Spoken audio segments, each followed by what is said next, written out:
Nakaranas ka na ba ng sleep paralysis?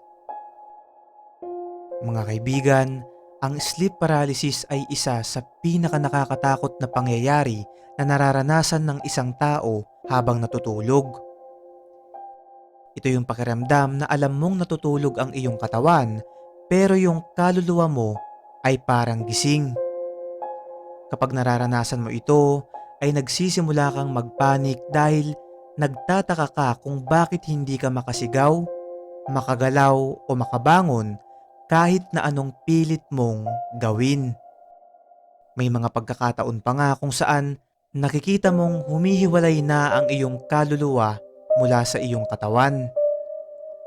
Noong unang panahon, ang paliwanag nila dito ay kaya raw natin ito nararanasan ay dahil sa pwesto ng ating pagtulog. Madalas daw maranasan ng isang tao ang sleep paralysis kapag siya ay natutulog ng nakadiretso habang nakaharap sa kisame. Kapag ganito raw ang posisyon mo sa pagtulog, ay uupuan ka sa iyong dibdib ng isang demonyo na kung tawagin ay batibat.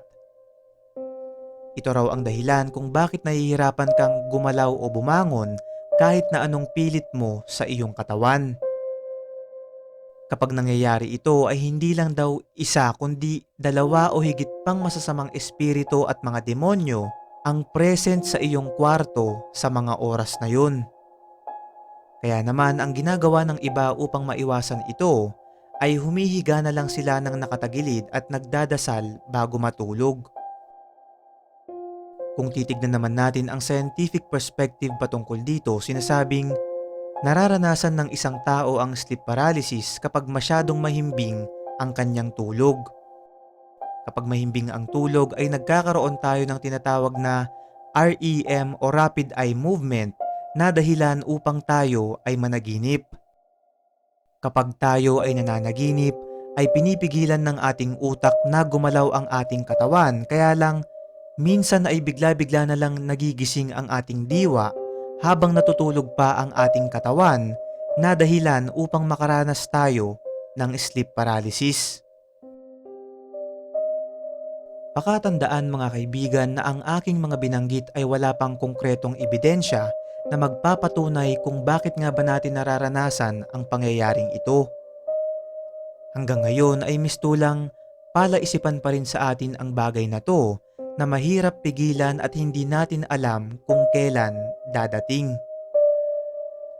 Ikaw kaibigan, nakaranas ka na ba ng sleep paralysis? I-comment mo sa baba ang iyong karanasan at magkakasama natin itong pag-usapan. Ano't ano pa man mga kaibigan ay wala pa ring sino man sa atin ang nakakalam kung totoo ba to o hindi. Kaya nga sa atin ito lang ay isang hiwaga.